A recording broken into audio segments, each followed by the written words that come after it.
Browns and the Eagles, that Cleveland quarterback competition, something to watch all the way to week 1, even if it's just to settle QB2 behind Joe Flacco. Shedeur Sanders injured, not playing. Dillon Gabriel healthy. He missed week 1 of the preseason.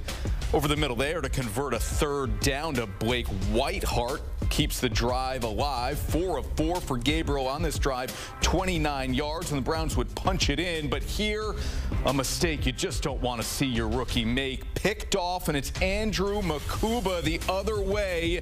Browns were in field goal position. Just gave up a pick six, 75 yards to the house.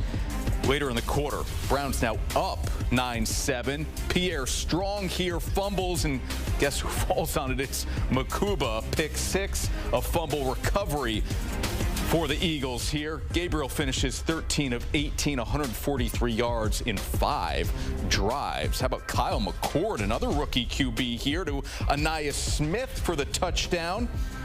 Dorian Thompson-Robinson, and hit as he throws, and it's KJ Henry, another pick six in this game. The Browns go on to win this one, 22-13. Again, Gabriel, those 143 yards and a pick in his debut.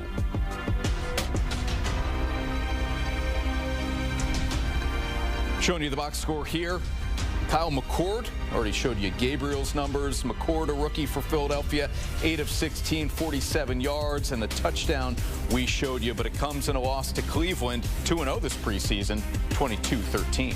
Tyler Sullivan to react to these games here that we just showed you. We'll pick out a few. And Tyler, how do we start anywhere but Cleveland, given what we saw from Shedeur Sanders a week ago, and now Dillon Gabriel? Sanders sidelined with an injury. Gabriel missed the first preseason game because of an injury, but he gets his start. 5 drives, and other than the pick six, which, you know, is not easy to just glance over, but other than the pick six, looked pretty good. 13 of 18, 143 yards, no touchdowns, and again, that pick six. What did you think of Gabriel showing? Yeah, it's tough when you say, well, minus the pick six, because you know that's kind of a big piece of this whole thing too, and that's what's going to be the sticking point, I think, with the coaching staff. You can't turn the ball over, and this is not getting talked about as much. I thought he was at fault, and I think he was actually credited for the fumble there. It was Pierre Strong Jr. the fumble earlier in that game as well. It was kind of on an exchange in the handoff. I think they gave that to Dillon Gabriel. You could probably just say it's 50-50, so maybe 1.5 turnovers in this game, or at least involved in 2 turnover-worthy plays. That can't happen when you're in a quarterback controversy. If you are a established starter, maybe the alarm bells will still go off, but overall, you can't do that if you're Dillon Gabriel. Yes, as you referenced, an efficient outing. He showed some flashes. 13 of 18. You complete over 70% of your passes. You're doing overall something right. But again, it's those turnovers. There was no real flash in terms of scoring plays.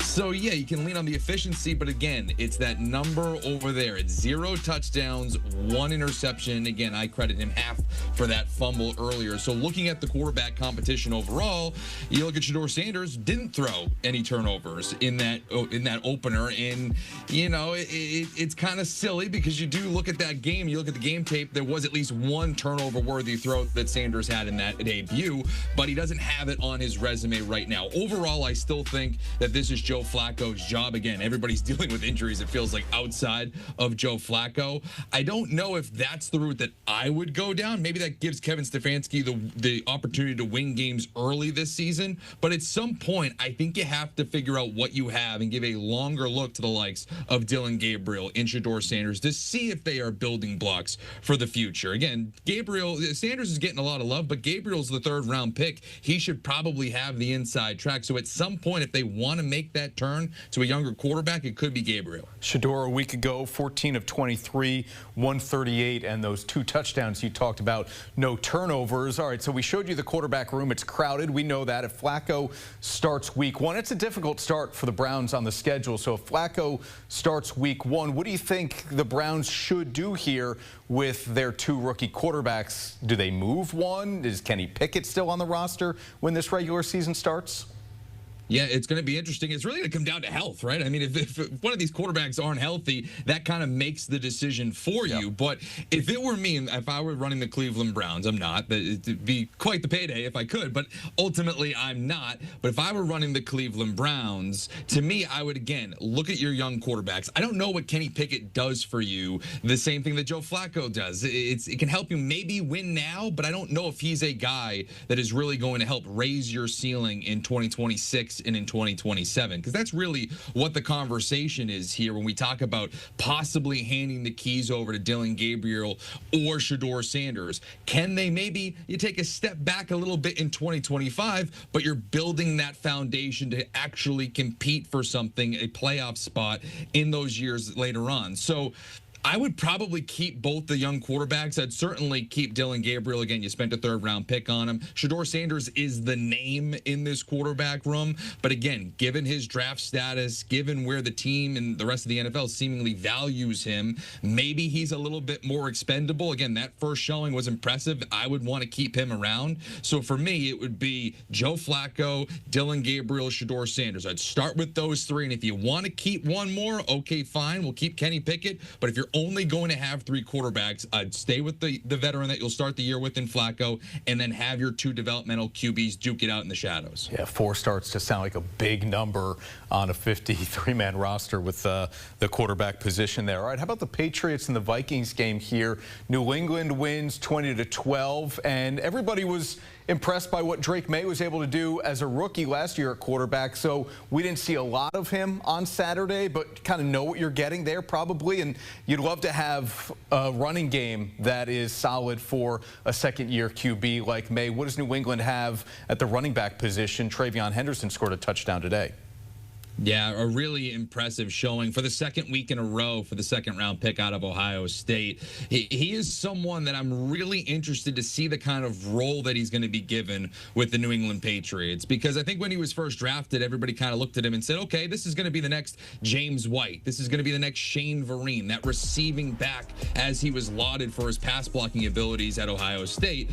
But now you're starting to see maybe this could be more like a Jahmyr Gibbs type role in between the tackles type of a runner. Again, only played a little bit in this game, but had 2 third-down conversions on the ground. One was a 3rd and 8, and the other, or 3rd and 11, excuse me, and the other one was a 3rd and 4 that he took 8 yards for a touchdown and was really weaving through traffic. He is showing burst that this Patriots offense hasn't had at any of the skill positions as far back as I can remember. And so they're going to have to find ways to get this young guy the football, whether it's, again, through the air in the passing game or traditionally out of the backfield, because we saw it last week. This dude is liable to take it 100 yards to the house on a kickoff. You saw that explosiveness again here on Saturday against the Minnesota Vikings. So this is going to end up being a very massive piece to their offense. And in Indianapolis, Packers, no Jordan Love, still injured after surgery on the left thumb. But the story, of course, everybody's following with the Colts is QB1. Is it going to be the number 4 overall pick from a few years ago, Anthony Richardson, or will it be the new guy, Daniel Jones? And the numbers on these guys today, Tyler Jones was 7-11, 101 yards, no touchdowns, no interceptions. Richardson, 6 of 11, 73 yards, no touchdowns, no interceptions. Have they figured anything out? Has this helped Shane Steichen settle anything in Indianapolis? I still think he has a few sleepless nights ahead of him, because neither one of these quarterbacks really jumped out and took the job by force. I would say if we're going to determine a winner out of week 2 of the preseason, I would give it to Daniel Jones. I felt like the offense was a lot smoother with him under center. There were still some warts, no doubt. But with Anthony Richardson, you still kind of saw those warts where there was some inconsistencies throwing short. There was some throws into traffic that were really dangerous. So I would give it to Daniel Jones. And again, not perfect. You saw that first series against the Green Bay Packers, miscommunication with the snap. It seemed like he pulled out a little bit too early. Ball hits the ground. The Colts are able to jump on it, but overall derails the entire opening drive. They have to punt. And then the second